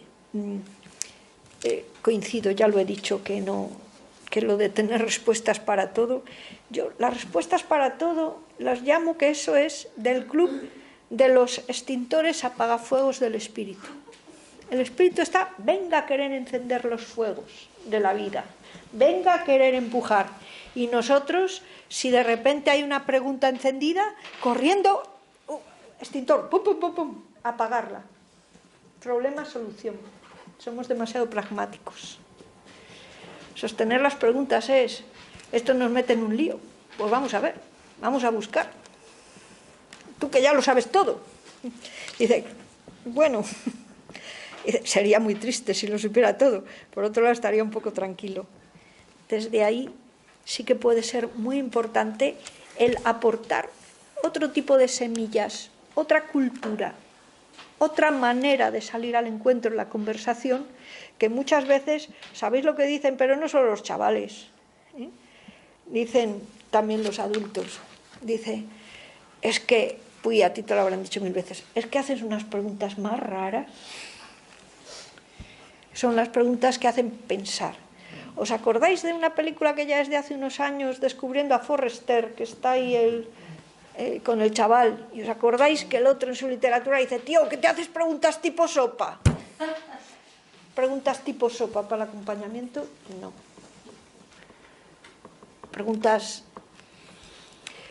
que hay que dar las vueltas y a ver qué se nos ocurre. Y luego lo ponemos en común, por ahí.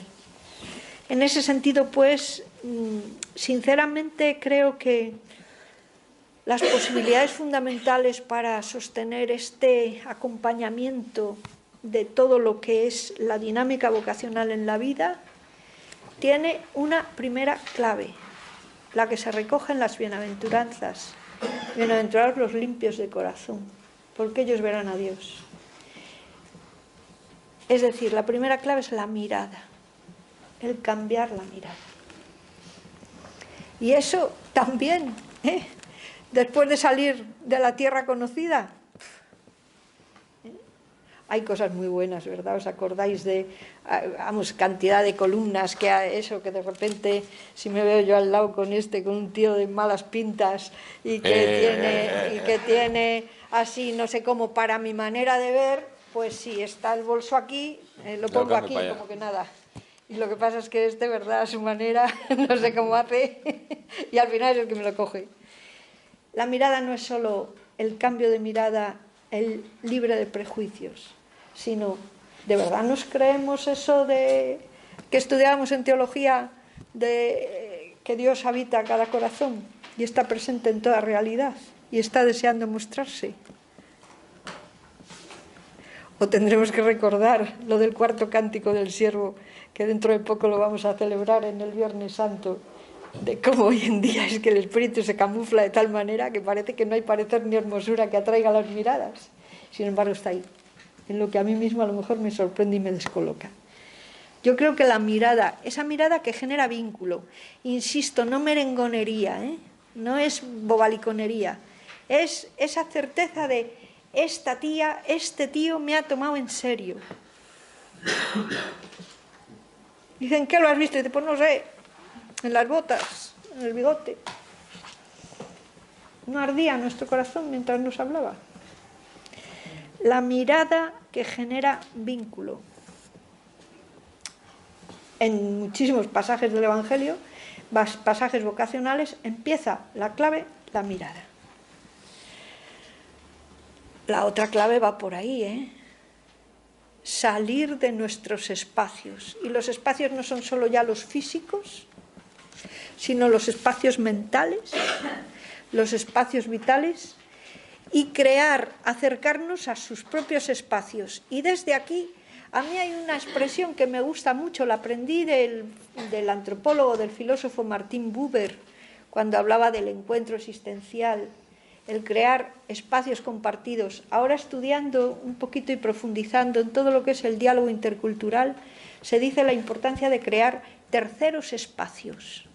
Espacios donde no estamos ni tú ni yo, ni es un espacio que es suma de tú más yo, sino que es precisamente lo que gestamos en el encuentro.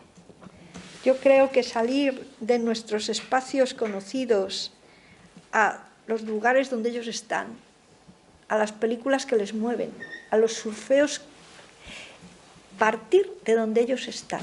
Y de nuevo ahí tengo que remitirme al pasaje paradigmático de Maús, que a nosotros nos parece verdadera manual, compendio de acompañamiento, aunque tiene muchas lecturas desde todos los paradigmas posibles. Y desde ahí también otra clave importante es la de ofrecer itinerarios vocacionales. Miles tenemos, pero con una certeza. Los itinerarios son puros soportes, puros apoyos de punto de partida. Lo fundamental no es el itinerario, lo fundamental es el proceso, la experiencia que cada uno hacemos a partir de un mismo itinerario. Tú y yo podemos haber hecho una experiencia de voluntariado, la misma tarea. Yo me vuelvo a casa como estaba, diciendo menos mal que ya se ha acabado. Y sin embargo, a ti te cambia la vida. Entre otras cosas porque ligas y encuentras a la pareja de tu vida. Oye, pues ya es bastante, ¿eh? Pero también por otras muchas cosas. La oferta de itinerarios vocacionales tiene sentido tanto en cuanto en esos itinerarios nos vamos interesando. Y por eso lo más fundamental es en ese diálogo ir viendo cómo se va haciendo el proceso. Pero esto lo explicamos también un poquito más en el punto tercero. Muy bien.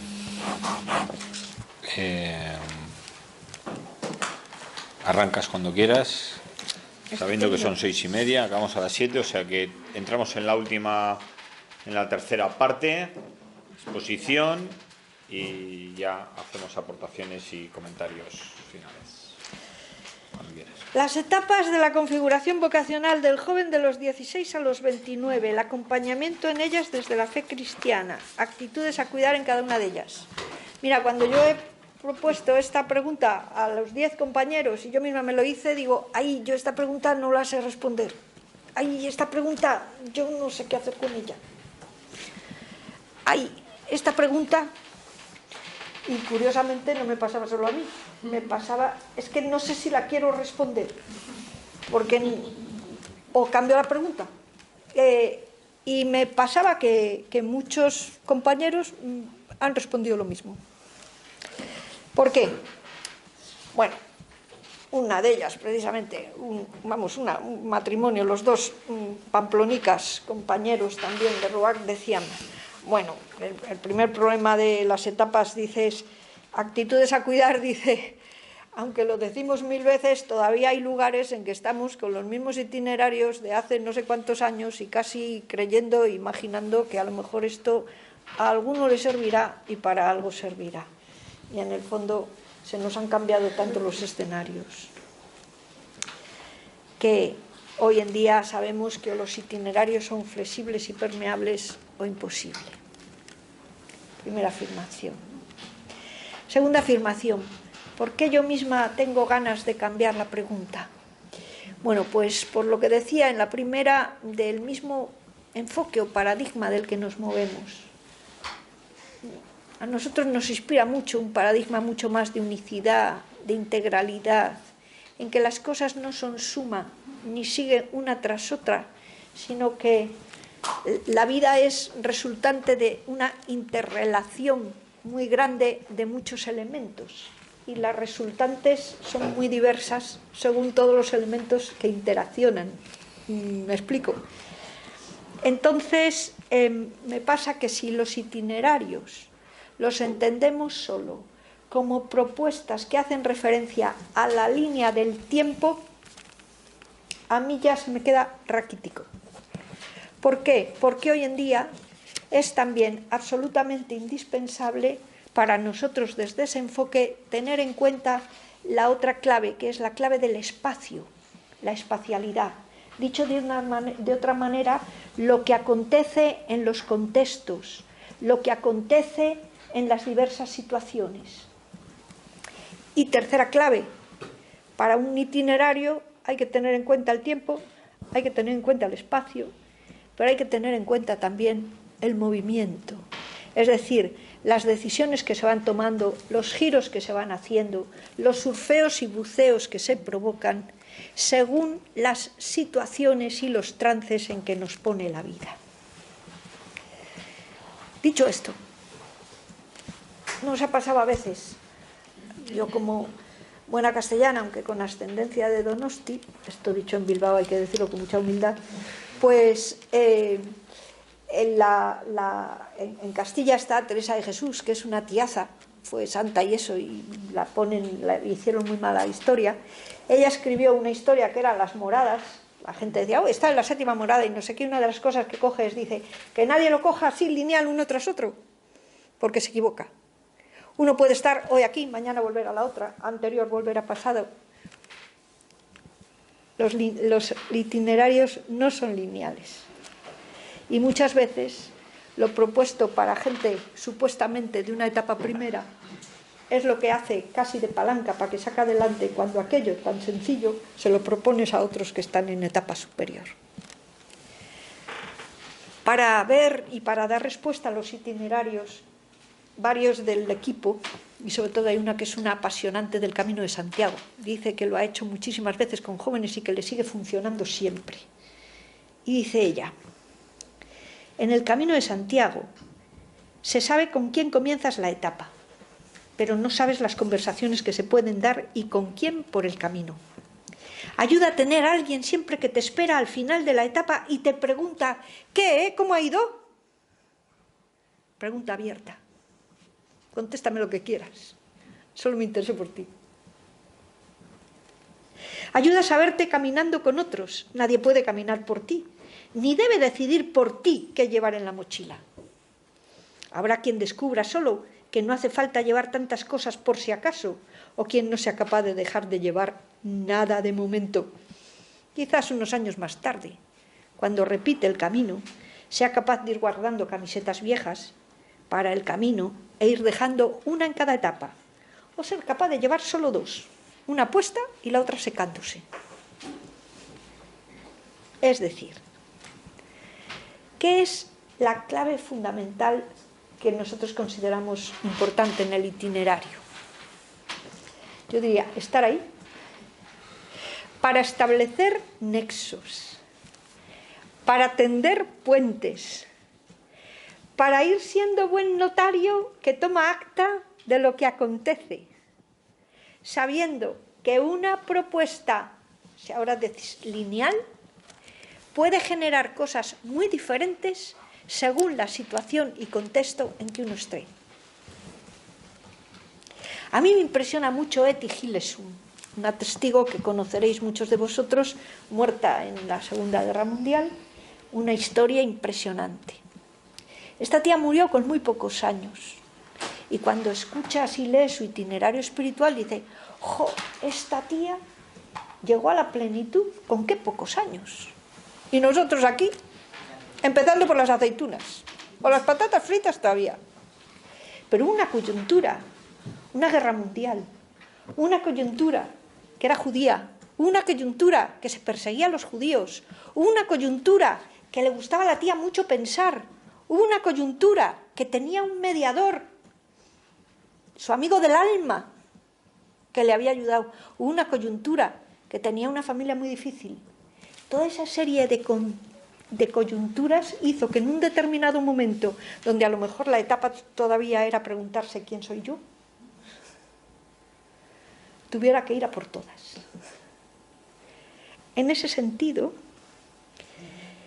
siento que en este momento los itinerarios, más que plantearlos solo desde una psicología evolutiva o de desarrollo fixista, rígida, sin movimiento, es muy fundamental plantearla desde situaciones de existencia en las que la vida nos pone, sabiendo que esas situaciones de existencia, esas sí que las compartimos, cada uno a nuestra manera, cada uno en el momento, si estamos viviendo ya de prórroga o se nos están acabando los trienios o estamos empezando y todavía no los tenemos.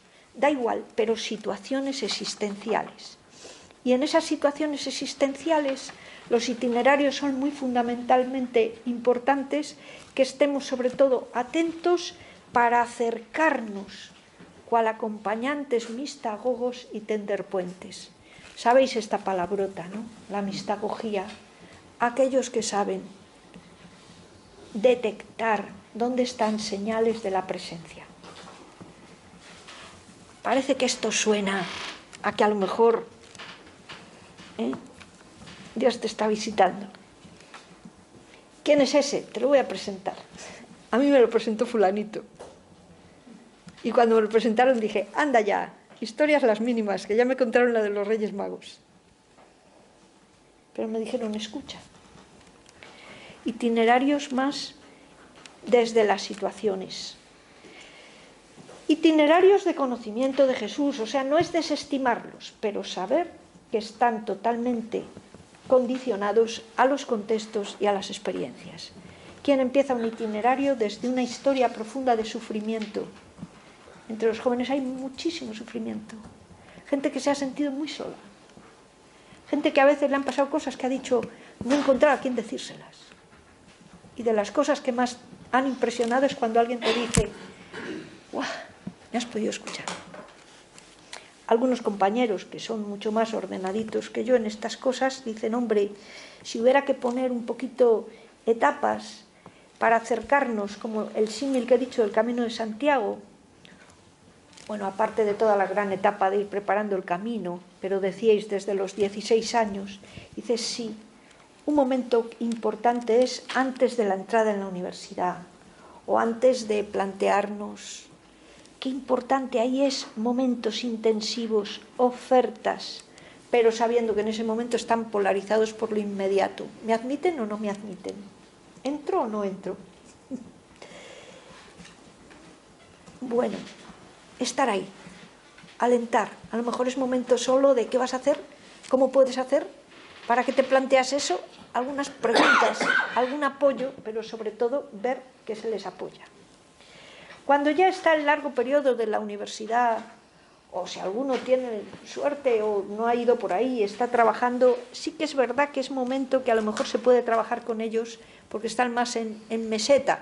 Bueno, ya se sabe, siempre a golpes, o sea, el mes de noviembre se puede trabajar, en cuanto llega diciembre ya no, porque son los exámenes, en abril como mucho ya se han ido, o sea, es el jueves porque ya el viernes no, el lunes menos, el martes tienen que interesarse, o sea, aquí viene un poco lo de a golpes, ¿eh?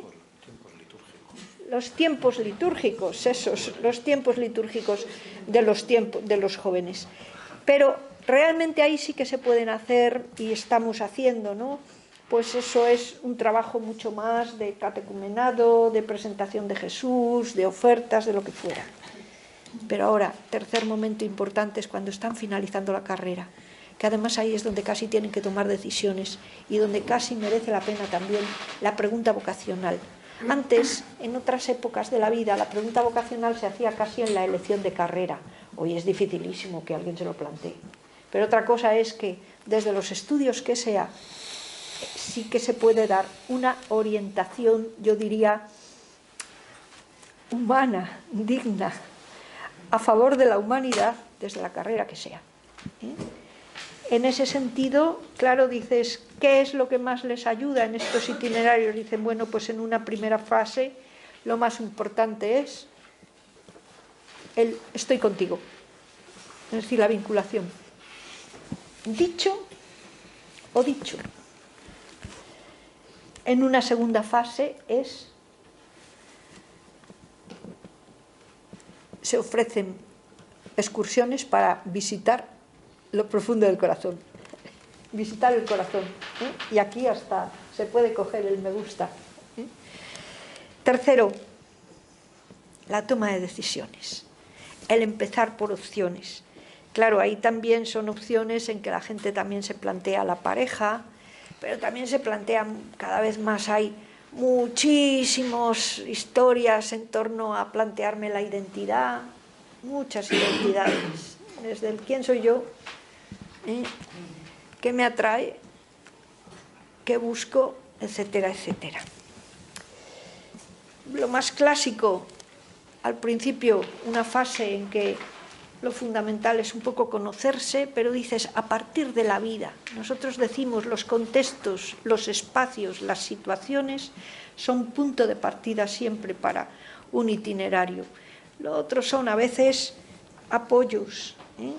Y por otro lado, solamente si nos planteamos un poco como experiencias de conocerse, que ahí está todo. Es que esto casi, decíamos, la gente lo sabe mejor que nosotros, o igual, oferta de experiencias de voluntariado, todo eso que luego me permite ver qué ha salido de mí, ¿Qué cosas se han puesto en juego? ¿Qué ha tirado de mí? ¿Cómo ha sacado aquella experiencia lo mejor de mí?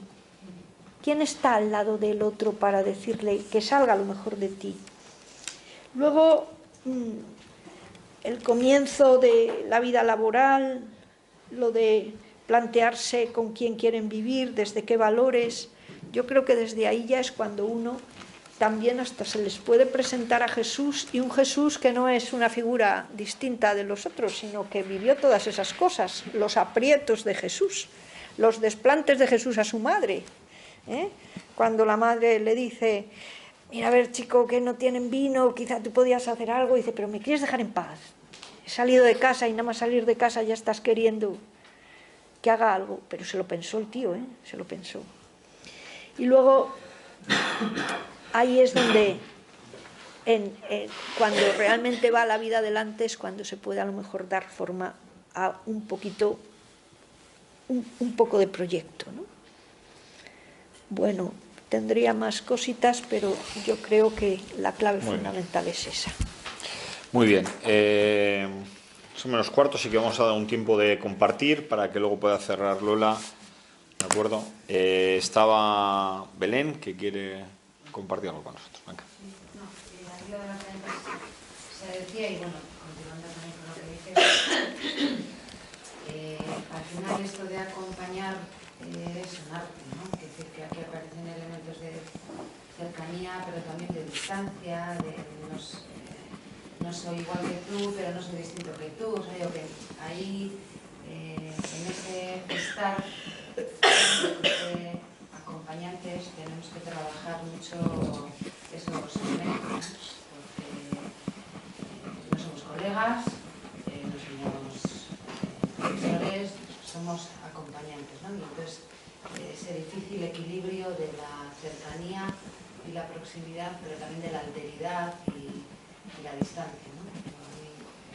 Me evocaba algo de lo que se hablaba. Yo llevo las tres aportaciones con el mismo hilo conductor de la primera frase que has dicho, de ayudar a crecer en capacidad de prestar atención. A mí me parece que ese es el asunto, ¿no? Porque de la experiencia de acompañar, de la experiencia de la chavalería, de mi propia experiencia, pues efectivamente en la toma de decisiones corrientes y molientes se juegan muchas cosas, ¿no? Y yo creo que en eso quien acompaña, decidir estar en lo cotidiano, puede ayudar a ser consciente de qué implicaciones tiene la cuadrilla que eliges, los estudios que tus padres insisten, aquellos que el deporte, el ocio, y eso con 13, con 14, con 15, entonces yo veo pues, que esas cosas nos han marcado y al final son las que posibilitan o son condición de posibilidad, ¿no? Pero bueno, esas dos cuestiones.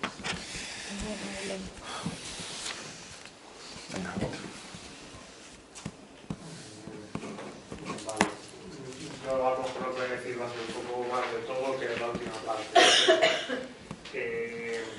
Me quedo con que esto es una cuestión vocacional, que es esto de la cuestión del ser en Dios, o de cómo me sueña Dios a mí, ¿verdad?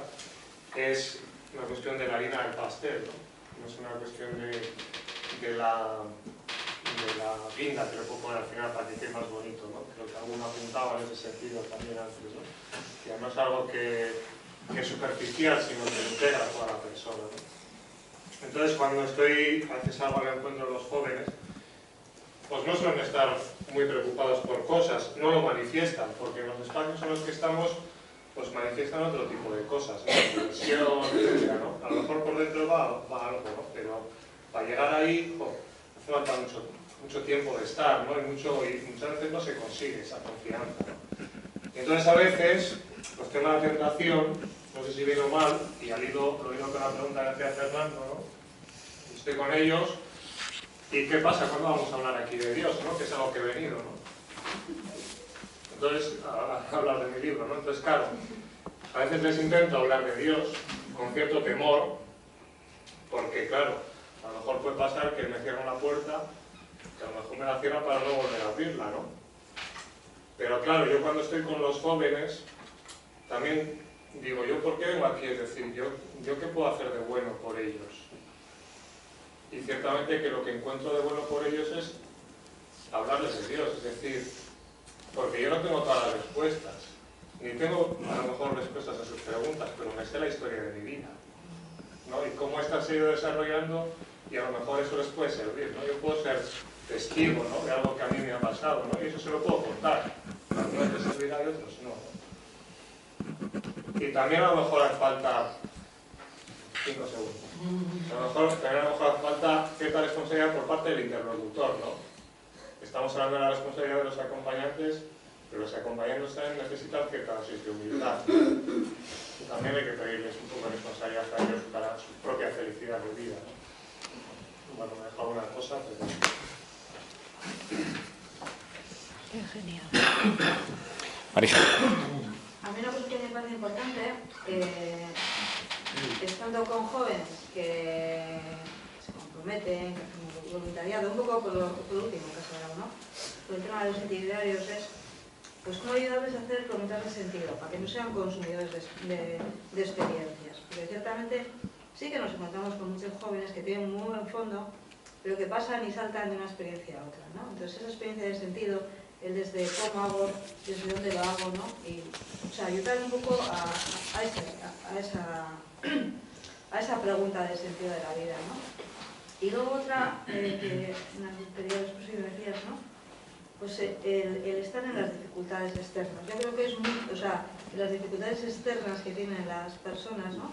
Bien por su familia, por la precariedad laboral, por la situación de inmigración, si creo que pasa con mucha gente extranjera, ¿no? Eso es bueno, son las dificultades que desde ahí, desde su situación, tienes que partir, ¿no? Y el acompañar desde ahí tiene pues mucha dificultad, ¿no? El poder estar con esas ideas de todo lo que has hecho Vamos a ir cerrándose. A quien quiera hablar, que levanta la mano ahora. ¿Quiere hablar Borja? ¿Alguien más? José, os pido brevedad a los dos, ¿vale? Ya no pongo el reloj porque confío plenamente. Sí, en estos dos sí. Venga, Borja y acaba José.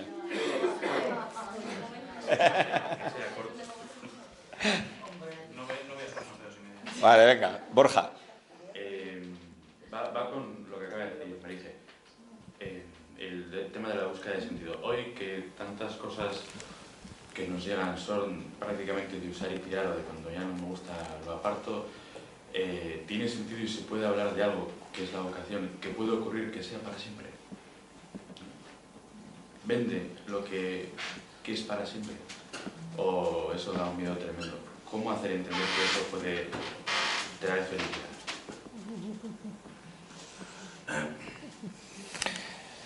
José, 30 segundos. Va a ser una frase.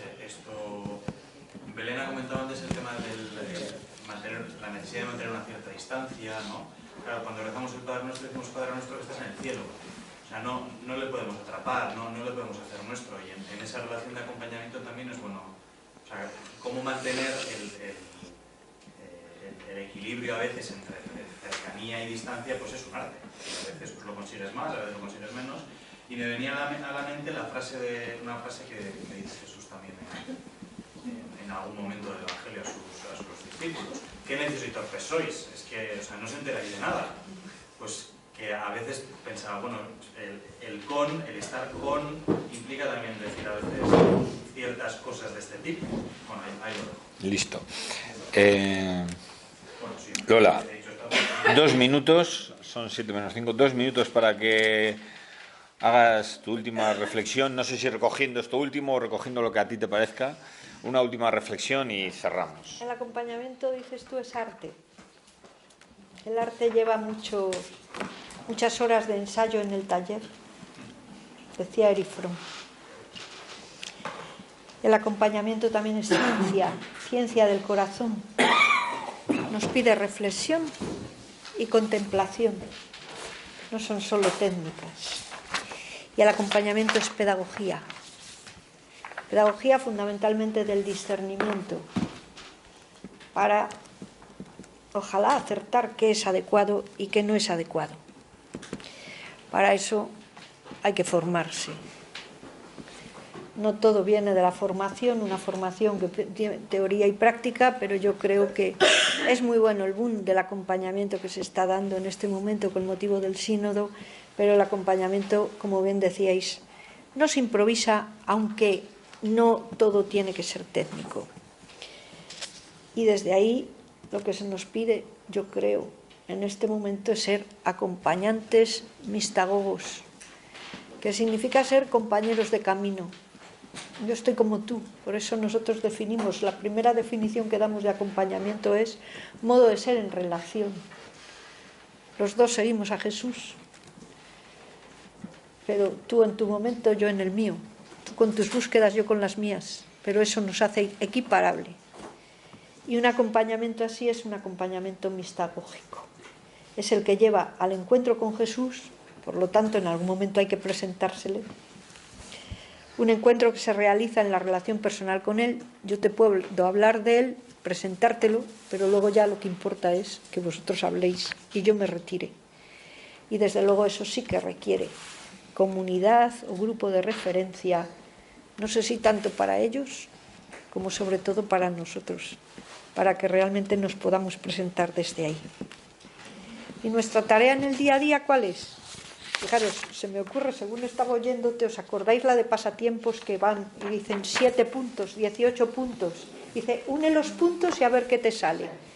Yo creo que un poco nuestra tarea como acompañantes es que escuchamos historias, fragmentos, pero nuestro arte es como ir siendo capaces de establecer nexos, de darles claves de relación y que cuando vayan ellos uniendo un poco los puntos de cómo se va haciendo su proceso en el itinerario de la vida con todo lo que les está ocurriendo, pues se llegue a ver un poco su dibujo.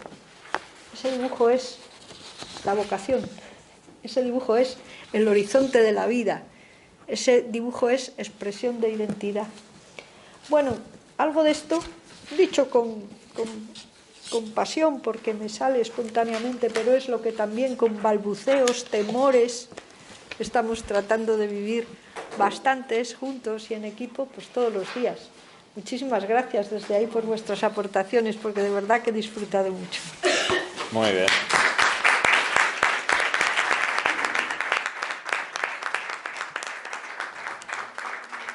Carlos. Yo una cosita. Puy. A mí me ha hecho mucha emoción cuando me ha dicho Puy que era vocal de la solista número 1 de Aincaret. La solista número 1 de Aincaret. Me ha hecho una ilusión tremenda. Entonces, yo creo que como broche de este encuentro, a modo de oración, en esta búsqueda en la que estamos, ¿por qué no cantamos juntos la de Semiluz, por ejemplo? Hoy, esa verdad. Pero ella empieza sola y luego le seguimos. Pero un ratito igual nos introduces tú. Sí, que no. Sí. Yo empiezo. Tú empiezas y nosotros vamos cogiendo suave. Cogemos suave. Suave. Está hablando por nosotros. Bueno, pues que todo lo compartido nos aliente mucho en el camino y que nos haga mirar, pues eso, a los jóvenes con inmenso cariño, estar con ellos y suplicar mucho y presentarles mucho también a Jesús y que Jesús mismo nos aliente a seguir acompañando. Sé mi luz, enciende mi noche. Sé mi luz, enciende mi noche. Sé mi luz, enciende mi noche, mi noche. Sé mi luz.